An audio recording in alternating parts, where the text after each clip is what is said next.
Brazzaville, l'actualité reste dominée par les élections présidentielles du 12 juillet prochain. À grands moyens, grande victoire, le candidat Sassou Nguesso prouve sa valeur d'un homme au pouvoir déterminé d'arracher au premier tour la victoire pour parachever son œuvre de reconstruction du Congo. Changer le Congo dans la stabilité, l'unité et la cohésion sociale, c'est l'objet que s'est assigné Denis Sassou Nguesso à travers son projet de société présenté au peuple congolais, dernièrement d'abord à Brazzaville, ensuite à Pointe-Noire.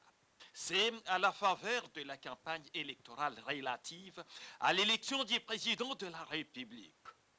Accueilli très chaleureusement à Ouesso, dans le département de la Sangha, le président de la République qu'accompagnait sa chère épouse, Antoinette Sassou, s'engage à intensifier les processus de la renaissance du Congo.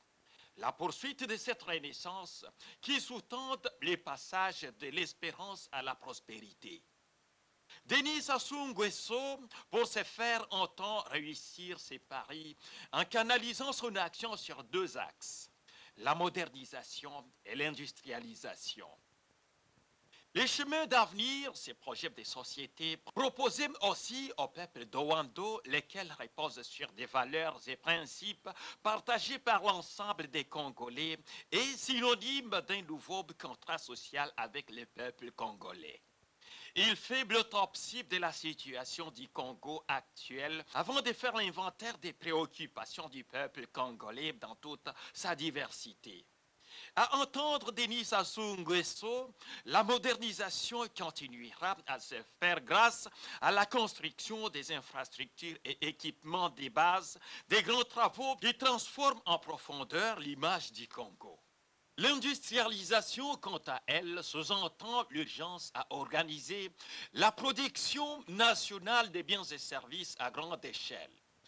De retour à Brazzaville-la-Verte, avant de reprendre son pèlerin vers Dolisie, le président de la République, Denis Sassou Nguesso, appelé affectueusement Ochombe, candidat à sa propre succession, a été ovationné au cours de la caravane motorisée organisée pour la circonstance par une foule nombreuse de Congolaises et Congolais.